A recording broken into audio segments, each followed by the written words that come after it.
welcome to the Meeple Mentor YouTube channel. I'm Jared, and with me is Holly. And today we are coming at you with a review of Gudnak. This is a very cool 30-minute game or so for 2 or 4 players. We've played it at both different player counts, and it's just as fun, I think, with both player counts. So if you like 2-player games one-on-one or 4-player free-for-alls and even team modes 2-on-2, this has a lot to offer.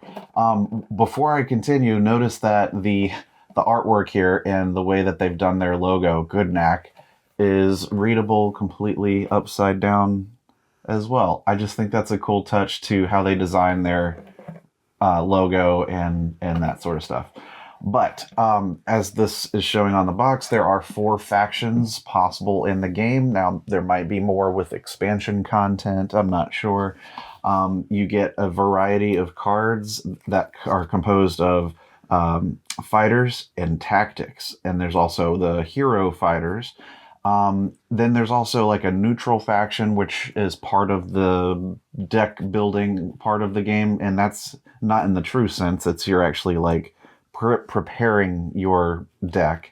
You can kind of go with some of the pre-made builds that are found in the rulebook, or kind of build your own with a certain number of like requisite fighters and tactics cards and things like that. There's different level fighters, like between 1 and 3.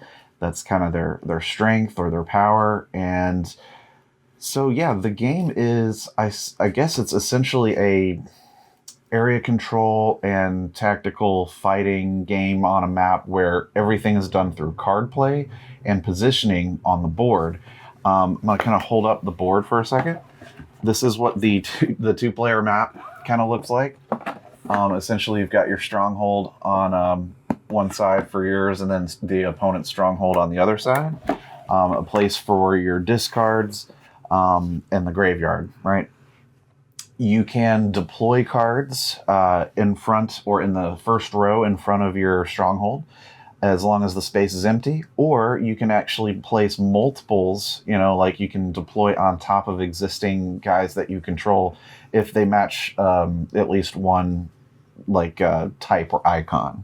And there's a couple different ones that you'll find in the game. And there's even, instead of using actual like tokens or things like that, they've got some factions like the cultists that comes out and they keep producing these guys. But they have their own icon as like a token icon, but they're still cards. So everything is these square cards, and you can position and move these guys. And when they are adjacent orthogonally to an opponent, you can, initiate an attack. The fact that you can kind of deploy multiples onto your guys, you kind of create this stack of guys, which can be useful to move forward and just kind of whittle down a whole bunch, through fighting against the opponent. The object is to siege the stronghold of the opponent, which is to say removing all the cards from their deck and revealing the stronghold, and then properly basically being there on their start of their turn, and that qualifies for a siege. It's fairly simple rule sets. I do like the variety in the different factions. We got to see all of them at play. Like I said, there's the cultists, there's orcs and a zombie deck. There's these griffin dog kind of things where there's like wranglers, and he kind of keeps spawning these guys that have their own abilities. It kind of reminds me of how Magic the Gathering felt when we first got into it, but with more area control and like positioning being part of the gameplay, and not as complicated, severely not as complicated. Lots of comments about it being Magic. Yeah, so I remember when I was teaching this to you, as I was, I read the rules, your initial thought was, that sounds like Magic. I mean... And then when we taught it to 2 of our friends to play the 4-player game, they both said, that sounds like Magic. And I was like, it's not Magic the Gathering, it's Gudnak, it's different. But the comparison is... I understand the need to qualify that it does have a lot of similarities because Magic was so groundbreaking when it came out. But don't worry, if you've not played Magic the Gathering or you hate Magic the Gathering, you can still play this and like this game because it is different enough and simple enough and streamlined enough. It's fun. Yeah. I played Magic many years ago, and we'd do Friday Night Magic, and we'd have even like the 5-player stuff where we target things. But I got out of Magic a long time ago. I really like this game. I'm definitely keeping it around, and I'm really interested to see what other content comes out for this game, because I can already see the ability to change up gameplay with just additional cards or additional factions. And there's a lot of variety to be had in the fact that you can build your deck. I mean, each deck has to have 20 cards, no more, no less. And that's, you can summon these tokens from the side as certain abilities allow, but your deck, just 20, right? So, yeah. What are some of your thoughts on the game? I like it. I used to play Magic as well. I got out of it because of toxicity, honestly. But I really enjoyed this. It was a lot of fun. We played it several times. Yeah. Even back to back a few times. Yeah. And I think that speaks a lot to just the amount of enjoyment that we had at just the initial play, and then wanting to see more and try again and try different tactics and different ways to play it, and seeing what works better. And we both won at various points. Mm-hmm. We've each won in our games. I think Andy ended up winning I think so. the 4-player game, which was cool. It was very touch and go on that 4-player one. We did the free-for-all mode, so it wasn't a team. But it was one of those unspoken team things that she and I were doing that it's like... No. It was unspoken. Don't rope me into that. Was unspoken. No. Like, there was this definite, peace wall where I wasn't crossing, she wasn't crossing. We never really attacked for a while. I mean, you didn't start nothing, so there wasn't nothing. See? Unspoken, agreement.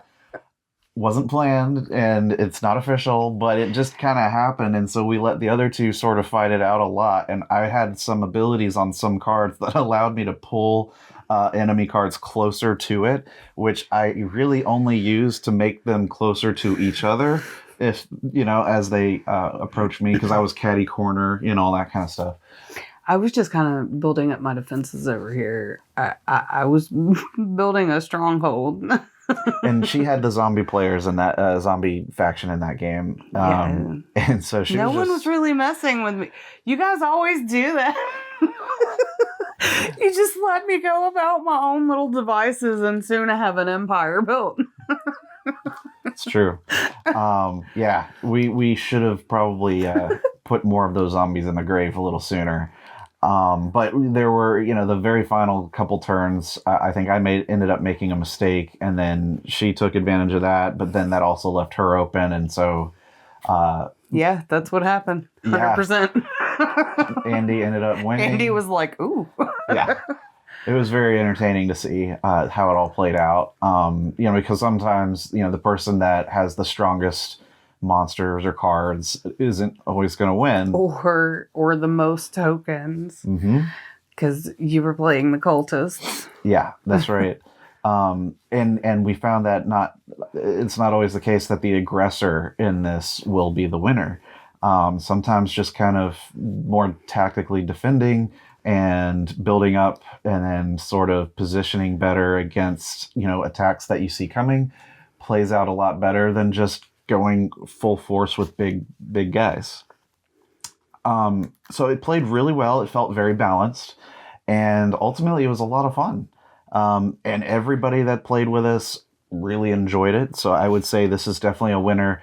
And if you like card games, you like 1-on-1, you like 2-on-2, or free-for-all 4-player, this is a great one to check teams. out. You can do teams and 4-player as well, can't you? 2-on-2. Absolutely. Oh. Yeah. Math. Yeah. Teams. I highly recommend it. It's a lot of fun. It's a very small box, and they even have custom card sleeves that fit over and it has the Gudnak logo on it. But of course, because the logo is the way it is, you never actually know which way is up, which is also funny.